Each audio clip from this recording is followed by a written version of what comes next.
Today, you're going to hear how a family has taken their business and made it a ministry, a marketplace ministry, serving God and serving others, faithfully administering His grace in its various forms.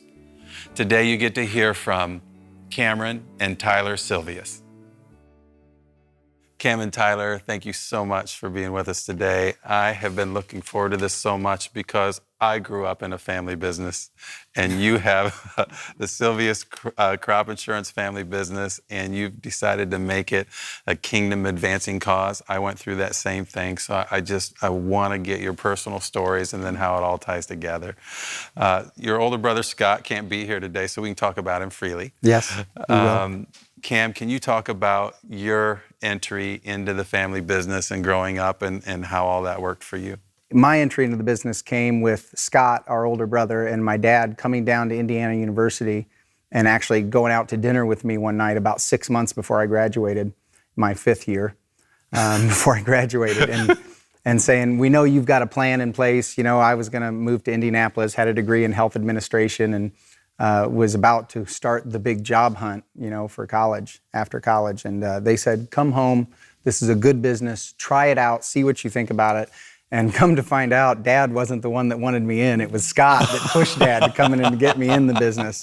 Because at that time, Scott had been selling throughout high school even. He was selling during the summer months, he would sell hail insurance, even when he was in college and high school. So Scott had had a long exposure, a lot of years with Dad, and it was kind of him and Dad running the business with a secretary. Mm-hmm. That reminds me of my relationship with my dad, and my brother's 7 years younger than I am, so it's very similar in that regard. So Scott made the push to pull me into the business. He saw something there that he thought might be valuable, so I decided, you know, and the whole plug was that, well, try it for a year, and if you don't like it, go back to your original plans. And Tyler, are you watching all this as you're probably in high school? I remember I was, I think it was my senior year, and I was co-oping at the office. And I remember Cam and Dad and Scott building, they were printing off pieces of a map and taping it together of the state of Texas. Yeah, because the atlas was on multiple pages. Yeah, exactly. I remember that. Putting dots on the maps and looking at where they were going to go. I think the stories become amazing. So you go to Texas, right, and try to give this a whirl? Yeah. And you got to get licensed, By the time I had come into the business, we had some other agents. Dad and Scott had, they had, I think there were 4 agents total besides us family members that, you know, were salesmen for the company. And we all decided that we'd go down to, you know, a lot of our marketing was done at trade shows at that time. And so we'd go down to the Lubbock Farm Show, which, you know, is kind of big tents and field and harvest equipment and all that. And you set up booths like a gun show or, you know, anything else. And so we set our laptops up there and started showing cotton farmers the GRP program. And 2 things we realized at that farm show, and one was that there was a market for what we did. Yeah. By the end of the farm show, we had like 170 names of farmers that had given us their name. You know, these are farmers too, that gave us their name and number and said, yes, call me. Wow. You know, I'll meet with you this winter to look at this. Yes. The other thing we had, I think, were 3 different occasions at that farm show. We had resident Texas agents literally coming up, knocking on our booth, saying they wanted to see our resident license. Oh. Because if we were down there with non-resident licenses soliciting business, we were in trouble. And it come out like the twist of faith or, you know, God's plan for all of us. At that time, there was a very unique situation where the Oklahoma Department of Insurance and the Texas Department of Insurance were mad at each other. And they both passed reciprocating laws against the other. So you could not be that said a non-resident license could service existing business but not write new business. Okay. So we had these non-resident, you know, I was non-resident licensed in 20 states and you could go wherever you wanted. But in Texas, that wasn't the case. So at the end of that farm show, when we figured out what the law was, we had to either just throw away all of our leads or somebody had to become a resident. So I looked at Dad and I said, I'll do it. And they all packed up and went home, and Dad and I literally went up, found a 2-bedroom apartment and rented it. And I always say I went to Walmart and I got a 27-inch color TV and a sleeping bag and pots and pans, and I slept on the floor while Dad went home to get my college furniture to bring down to our new office. And you started seeing those 170 some farmers. Yes, And that October. in many respects for the things that we can and cannot talk about. The rest is history, I guess, right? Yes. Tyler, I know that the timing is just a little bit different, but talk about your entry into the business. Well, I was first.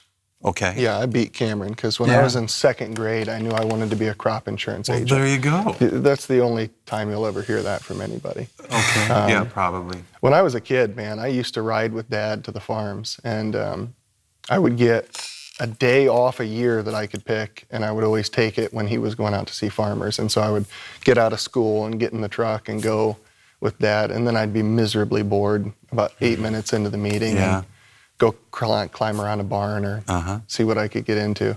But always loved it, and always, I mean, that's just all I ever wanted to do. I want to get into your personal faith journeys. And Cam, you built quite a testimony. So can you lead us down that path? I was saved when I was 13 years old, August 13th, 1988, I believe, at a vacation Bible school. I remember there was an altar call in a big stadium, and I felt it, and I didn't get up, and just decided, no, I'll make that choice. And I got up and walked down, and I know I was saved that day. Like, there's no doubt in my mind, but I didn't live my faith at all. I mean, I was a real selfish, the party kid, the wild kid. And for me, nothing in life really had consequences, or my faith wasn't real until I met Misty, my wife. And I met Misty in Texas. I saw her driving a Jeep Wrangler off her granddad's car lot one day, and I thought, who in the world is that? And she ended up being my best friend's girlfriend for 2 years in the state of Texas. Misty and I established a relationship like brother and sister. Mm-hmm. You were friends first. Yeah, we were friends for a long time. For almost 2 years, we were friends. Fought like cats and dogs, like a brother and sister would. But we got to know each other intimately, that way, like really know each other, because I wasn't trying to pursue her romantically. I was the dutiful friend that, wouldn't do that sort of thing until they weren't together anymore, and I had to move back to Indiana. How long did that take you to pursue her then? About 15 minutes. That's what I figured. Yeah. I called her up one night, and he had come down to Texas to move me home. And so all of a sudden, kind of for me, the emotional anvil kind of dropped that I'm leaving Texas and I'm leaving Misty and moving home. And so I was convicted that night to tell her, I quite bluntly just told her, I've been in love with you since the day I saw you. Wow. Her and my ex-best friend had been broken up for months at that point. Yeah. But I professed that I was in love with her, and we decided that night that we were going to get married. Oh, my. Yeah, it happened kind of quickly. Wow. But you don't do anything slow. No, he doesn't, does he? She's been a big part of your faith journey becoming real for your own life. It was almost instant in a way. Yeah. Tyler, let's talk about yours. Yeah, I grew up in Grace Brethren Church. My parents took me there since I was really little. And man, to this day, the Winona Lake Grace Brethren Church has just a phenomenal kids program and VBS. And so, I mean, I grew up with all of it. I went to a Christian elementary. I ended up graduating from a Christian high school. And somewhere along the lines at a vacation Bible school, I did the similar thing to Cameron at church, and raised my hand and went down front, and I got dipped 3 times forward like a good Grace Brethren would. Mm-hmm. And man, I was in the club and kind of felt like now I had license. And it really didn't do anything to my heart. Mm-hmm. And so I went through high school, and I mean, I was an ornery kid, but I wasn't a bad kid. Yeah. But I was way more concerned with looking right than being right. It wasn't until, interestingly, through my relationship with my wife now, where God broke me. And how'd that happen? Well, I was dating my wife while she was still in high school, and it was a period of time where I was working, and so I was, in a different place in life than she was, and she was in high school. And while I was away on a business trip, I was unfaithful to her in our dating relationship with another girl, and just swore I would never tell her. I mean, I felt terrible. Came back, and we just were not right from that point on. She was getting ready to leave to go to IU for college, and I think it was days before she left, I just decided, this is miserable. I screwed it up, and I'm just going to end it. She's going to go off to college, and kind of save her from me. And so I broke up with her. Not saying any of the reason why. No. And she's an incredibly discerning woman. She has gifts of discernment, and she knew it wasn't kosher. But I wouldn't give her that answer. She wanted that closure, I guess. So she went down to school. I thought I'd never hear from her again, and a couple months later, she called, was going to be home. And so we start talking again. I go down to see her at school and realize that, I can't do this. So I confess to her. And how'd that go over? Much as you might assume. It was rough. It was hard. But it was the first time in my life that I've ever probably hit that point that I was really transparent with someone else. You're ready to own up to mistakes and let somebody know what was going on inside you. Up until that point, probably with everyone in my life to some degree, I was hiding. Nobody really knew, and I don't even think that I really knew kind of the depth of my own sin. And I remember she called somebody and got out of my car. I'm sitting in this parking lot in Bloomington, and I'm just wrecked. I'm broken. I'm as low as I've ever been. And it was in that moment, the only way I can describe it is if God held a mirror in front of me and I saw myself for the first time. Wow, that's confession. And it was in that moment I knew I needed saved. Wow. And up until then, I didn't really think. I thought I was, on the teeter-totter of good and bad. Yeah. I had way more good stacked on that side. And I realized in that moment for the first time ever, I needed a Savior. And I needed something that I couldn't conjure up on my own. And I just cried out to the Lord. I said, okay, whatever it is, I'll do it. Wow. I don't want to be like this anymore. And you're not married yet, right? Not married yet. This is in the same time as that conversation. So long story short, driving home that night, I got pulled over by the police 2 or 3 times. They thought I was drunk, and I was just crying. I was a mess. Wow. God put a name on my heart for a guy that taught me Sunday school when I was a little kid. And as the Holy Spirit works, I called him up, and he said, I've been praying for the last couple days for a young man to mentor. I said, well, let's go to lunch. And he spent probably the next 10 years just walking through life with me weekly at breakfast. I had somebody invest 10 years in me. Wow.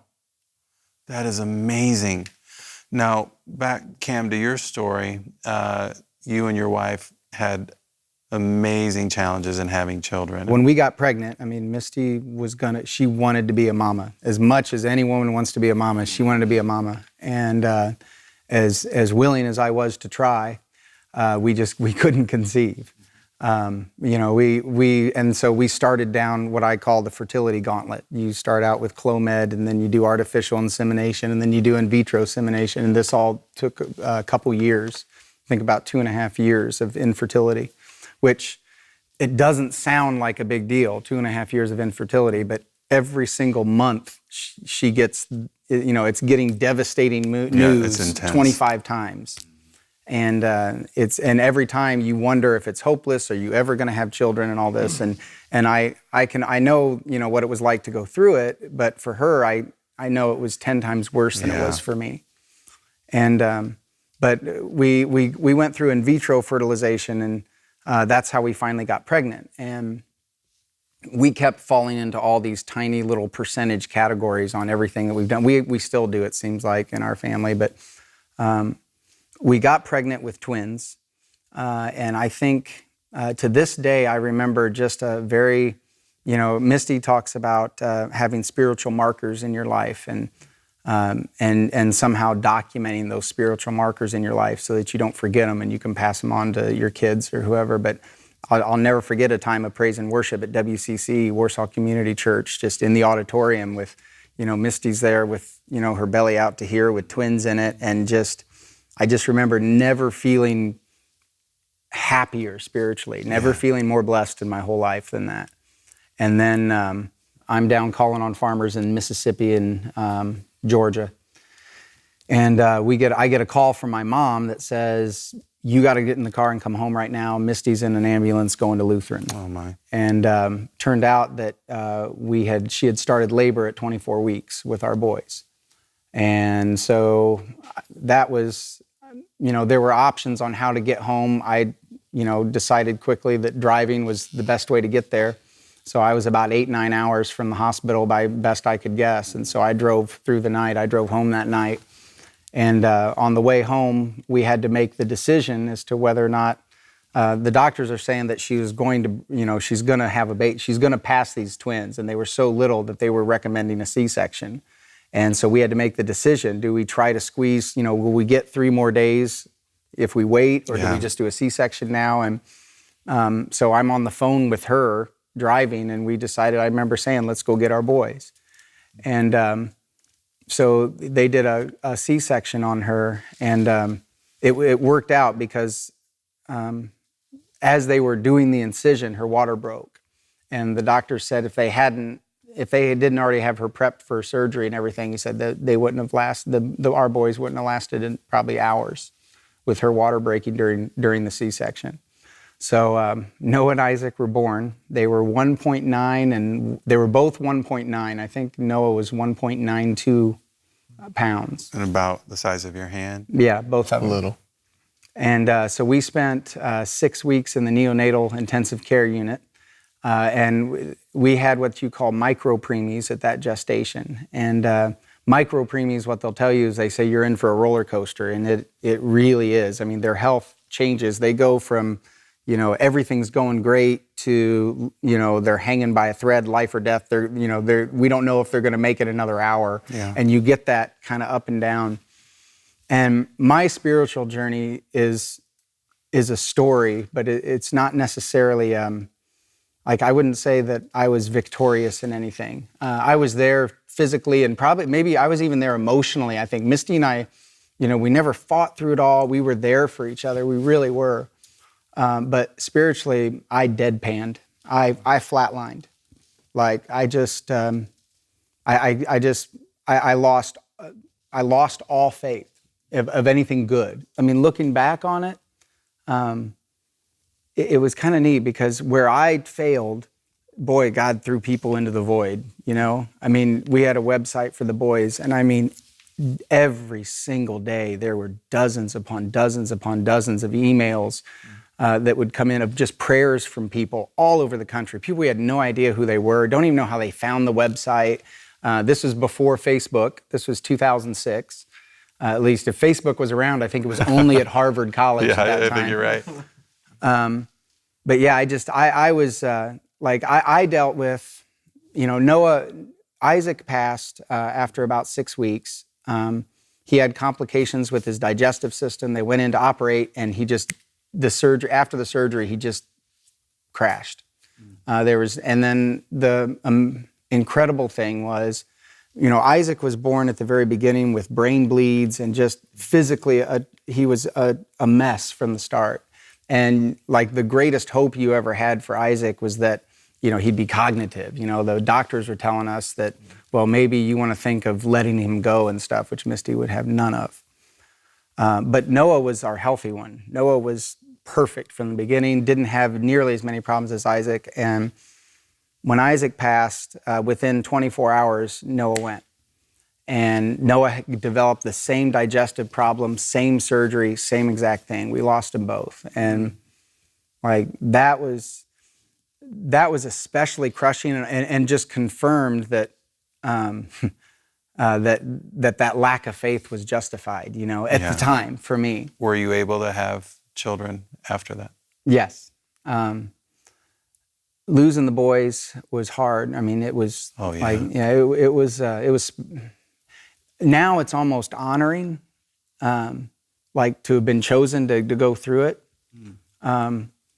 But like Misty knew after all that, after everything we went through, that like we had to try again immediately, or else she was going to be too, post-traumatic. She was going to be too traumatized to try again. And so we said, as soon as she's physically able, we wanted to try. And we got pregnant on our first in vitro with a little girl, Joanna Hope. And that pregnancy was almost, in a lot of ways, it was a worse experience for us emotionally because Misty had a previa, which causes hemorrhaging, and so we had multiple ambulance rides in the middle of the night. So after going through the infertility and losing the boys and getting pregnant again, then we dealt with the trauma of her waking up in a puddle of blood and then having to call the ambulance. And so we kind of went through this cycle of fear again. And all through it again, I had kind of flatlined spiritually. Like I wasn't there for my own family spiritually through this. Again, emotionally, we supported each other. Nothing negative ever occurred between us through all of it. But like to my shame that I had to deal with afterwards, I wasn't there spiritually. But Anna they had to deliver Anna at 30 weeks. Because Misty just lost so much blood that they had to make a decision. So we did that. And so here's God's redemption and healing for us is we end up in the same NICU. Anna's at 30 weeks. She's twice as big as our boys were, but we spent another 6 weeks in the NICU with Anna. And from the time she was born until we left the NICU, she never had a problem. Like we just spent time in there with her. And, these guys allowed me to not work for 6 weeks. Oh, my goodness. We watched other couples go through that NICU where, sometimes the babies were there for, all day, nobody there because the mom and dad both have to work and they've got a child in the NICU. Real heart-wrenching situations. And here I was holding Misty's hand for 6 weeks, going through it with her. So that was a real blessing that we had that ability with our family business for them to just say, don't worry about it. But we got to deal with the same nurses, the same doctors, and just relive the whole thing with this beautiful, perfect, happy ending at the end of it. So you have 2 healthy children? We have 3 healthy children. 3? Mm-hmm. And what are their ages? We have Joanna, who is and her name is Joanna Hope, named after the Hope House at Lutheran. Oh. And then we have Mason Michael, and then we have Leah Noel. Wow. Leah being our naturally conceived daughter. Wow. After everything we went through, we ended up conceiving. So that's like God's communication of provision to you too, isn't it? The way, the order that happened. Well, I can't let you get away, Tyler, without you talking about Haiti. Yeah. You got to talk about how God got a hold of you and what you've done there. Yeah, that was kind of crazy. It happened right after a time where my wife and I were really struggling with what we should be doing. Life was easy for us. We've always been successful. I came into a successful business and was able to sell, and everything just seemed a little too easy. And we looked out in the world at the missionaries in the church and the people that were obviously really doing God's work and thought, that's probably where we need to be. Mm-hmm. It was really in that moment that kind of a peace came over both Cassie and I, and we both heard or felt God saying, no, you just need to do what you're doing for a different purpose. And so it gave me a different reason to walk in the doors of our business, where before it was much about me and status. And shortly after that, the earthquake in Haiti happened in 2011, I think it was. And our company had a small 6-seat airplane that we used to fly around and see farmers. And the pilot that we used to use on contract called us up. It was at the Fort Wayne Farm Show. And he said, I have some friends that are missionaries in Haiti. I'm sure you know about the earthquake. I want to take the plane and go down and get them. Long story short, we gave him the green light. And it was the Friday after the earthquake. He packed up at Warsaw with a local guy that was born in Haiti and had family there. Oh, my. A girl who'd been a missionary there and all kinds of stuff. And they flew to Haiti. Wow. And he flew over in the middle of the night, landed. It was right after the Marines had taken over the airport in Port-au-Prince. So he faked a number and landed. And that started a really amazing journey. He came back out a couple days later and said, whatever you see on the news is nothing compared to what it's really like. And he said, I want to load the plane up and go back in. And we said, okay. And he said, by the way, get any kind of medicine that you can find and get it down here.